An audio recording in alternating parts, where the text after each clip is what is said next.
Thank you for joining Anointify prayers. Let's quiet our hearts before the Lord. Pain can feel isolating, but the healer sees you. Whether your wounds are visible or hidden, God promises to restore you.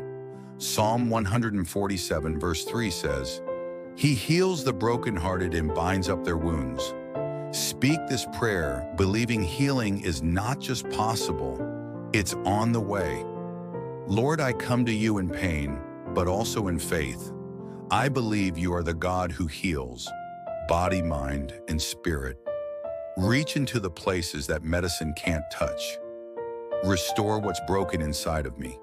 Heal my heart from the wounds of the past. Renew my strength where I've grown weak.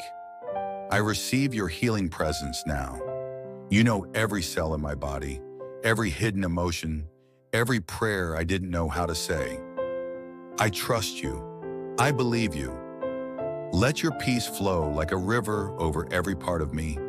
In Jesus' name, I declare healing. Amen. Share this prayer with friends and family. Let's spread faith together.